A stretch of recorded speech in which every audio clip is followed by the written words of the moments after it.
Welcome to 4 big questions every thinking person should ask. I hope that this short presentation will inspire you to begin an exciting journey of exploration and discovery if you haven't done so already. Who am I? How did I get here? Why am I here? And what is my purpose? So let's begin with the first question. Who am I? Atheists might say, just a material being, flesh and blood. Buddhists could say an energetic phenomenon, soulless energy. Monotheists might say a spiritual being, spirit in a material body. Let's begin with a simple awareness exercise. Where am I? If I can work out where I am, maybe that will help me to work out who I am. So let's begin with just locating ourselves in time and space. So, for example, I'm sitting in a chair at a table in a room at a lodge in Northwest Province in South Africa, which is on the African continent, which is in planet Earth, which is within a solar system in the Milky Way galaxy, which is part of the vast universe. So I'm just a pixel of matter within the vast scheme of the entire universe. For the next part of this exercise, please close your eyes and keep them closed until the end of the exercise. Now imagine that you're sitting in the driver's seat of a motor car. Can you feel your buttocks and thighs resting on the seat? Can you feel your back against the back of the seat?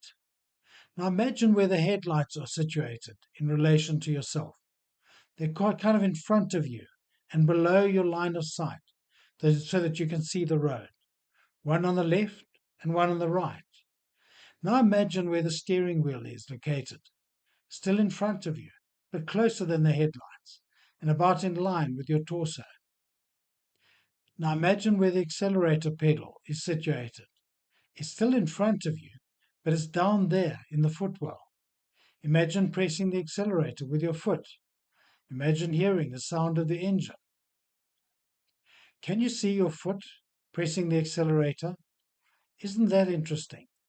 Your foot is also down there in the footwell with the accelerator pedal. But where is your knee? It's also down there, but closer to you than your foot. And where is your torso? Is it below you, directly below you? Where is your throat? Also below you, but closer to you than your torso. Not so. Our point of awareness seems to be somewhere inside our head. So let's find out where we seem to be observing the world from. Now, keeping your eyes closed, lick your lips. Where are your lips in relation to your point of awareness? Does it feel as if they're in front of you and slightly below your line of sight? Can you feel that? Now, still keeping your eyes closed, roll your eyeballs around in their sockets. Where are your eyeballs in relation to your point of awareness? Do they feel as if they're in front of you, almost directly in line with an imaginary line of sight? Because you're not in your eyeballs, are you? Your awareness seems to be somewhere behind your eyeballs. Isn't that interesting? Your eyeballs are in front of you. Now, still keeping your eyes closed, touch the top of your head with a fingernail. Where do you feel that sensation? Does it feel as if it's above you? Now touch the back of your head. Where do you feel that sensation? Now it feels as if it's behind you, doesn't it? And finally, imagine looking at your right ear and then at your left ear. Your right ear is to the right of your point of awareness, and your left ear is to the left of your point of awareness. But now imagine drawing a line between your two ear holes. Does that line seem to be in front of your point of awareness and roughly in line with your imaginary line of sight? So your ears are to the right and the left, but slightly forward of your point of awareness. So where exactly are you? You're somewhere, it seems to be in the center of your brain. Now open your eyes. I hope that this simple exercise will encourage you to consider the possibility that the real you is not your material body, that in fact that you are as distinct from your body as your body was from the motor car in the exercise. We're observing the world from what's called the seat of consciousness. So let's explore that in a little more detail. The seat of consciousness has been recognized since the dawn of time. It's the pineal gland. It's about the size of a pine nut and shaped like a pine cone. It's located between the two hemispheres of the brain, situated between the third and fourth ventricles.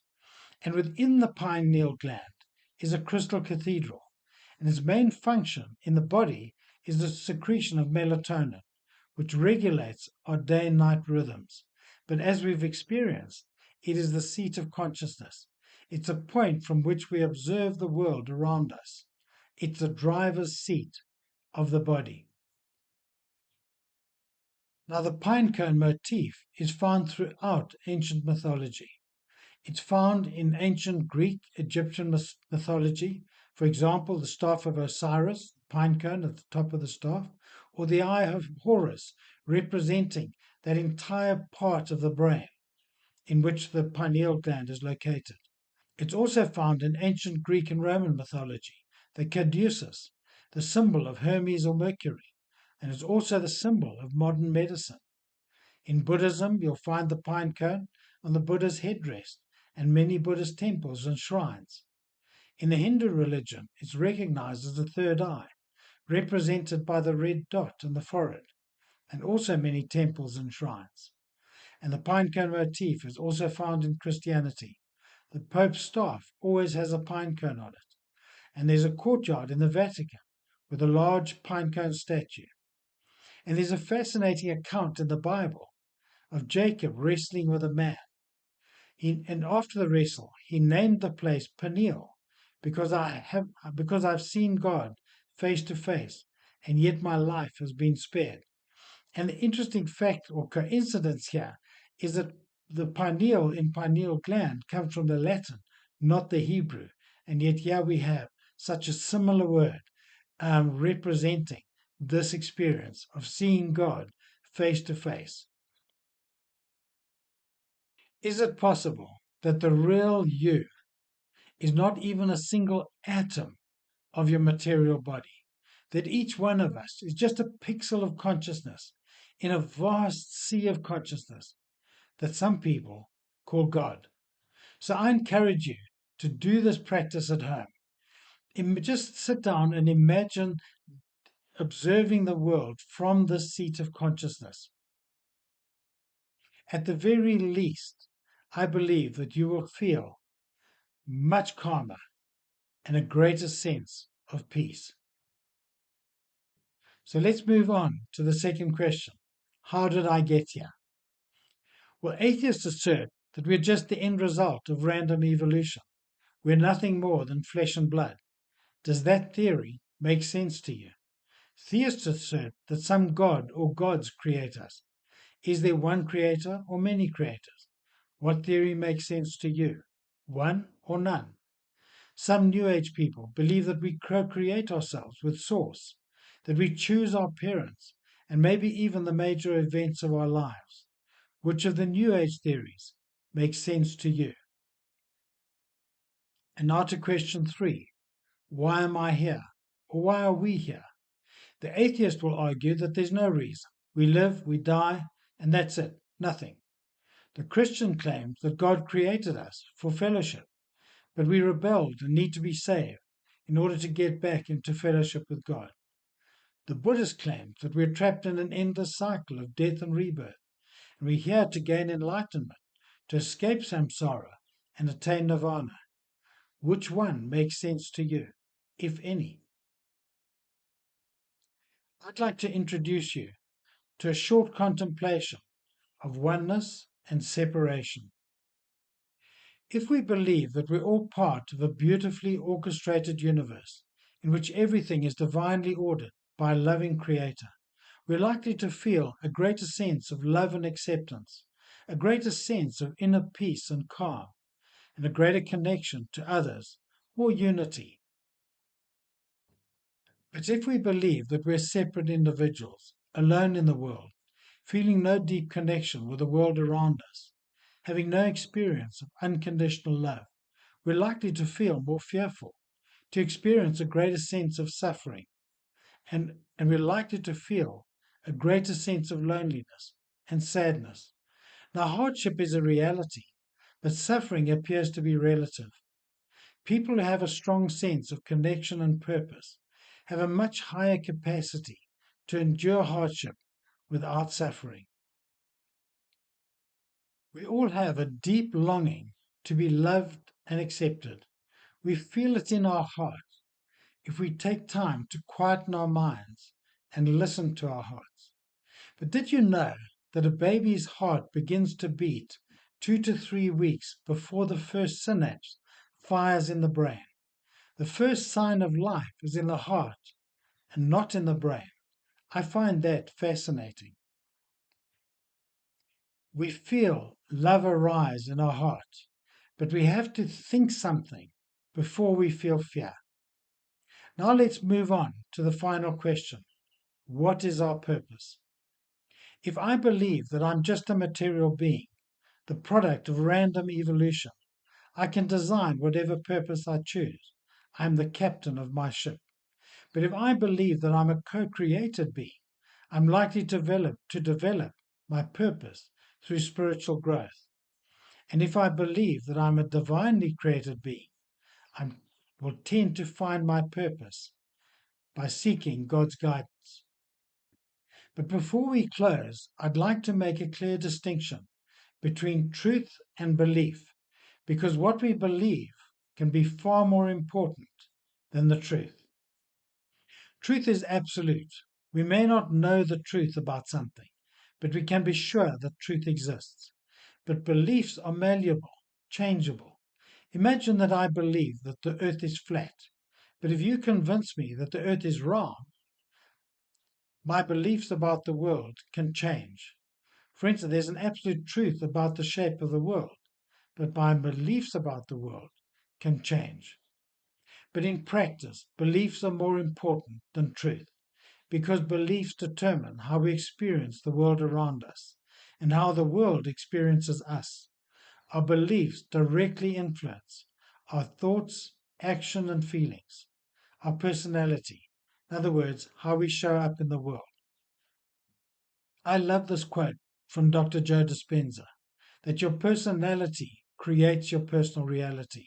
That if you want to change your personal reality, you start by changing your personal beliefs.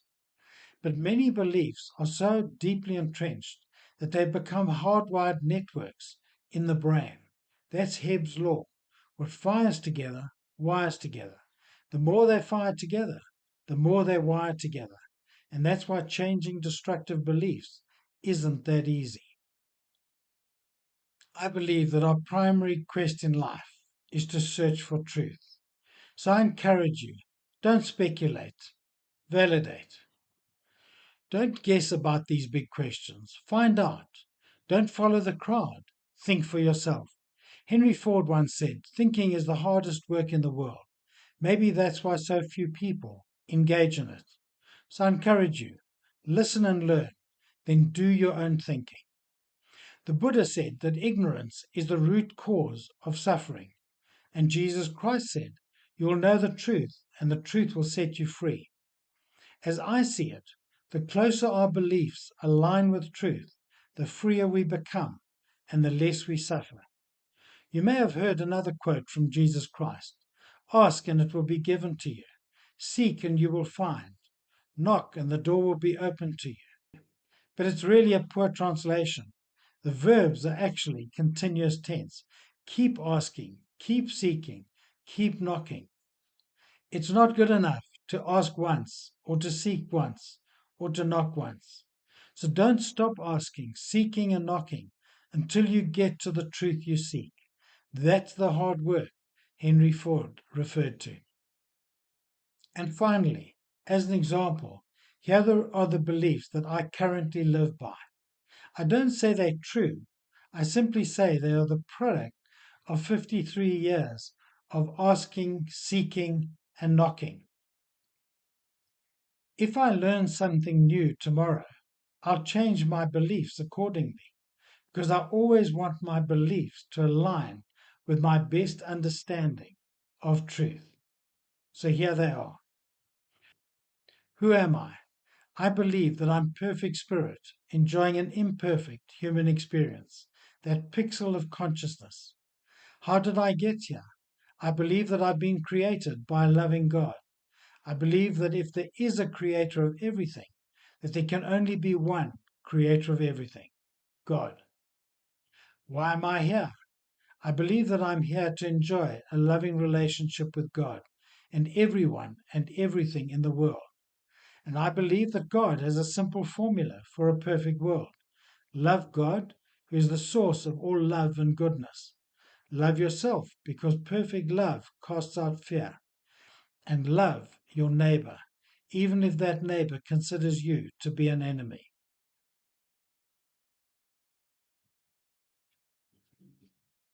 What is my purpose? To lift humanity to a higher level of goodness. God's goodness flowing through me to my family, my circle, my community, and to all the world. If I can be a little gooder, that goodness lifts humanity to a higher level of goodness by one fraction of 8 billion. That's not much, but it is something. It's also the best I can do. So thanks for watching this introduction to 4 big questions every thinking person should ask. If you found it inspiring, I encourage you to check out my other one, 5 big questions every spiritual seeker should settle. Does God exist? What is God like? Why did God create us? Why did God give us free will? And what is God's plan for humanity? Well, I hope you're inspired to continue this exploration.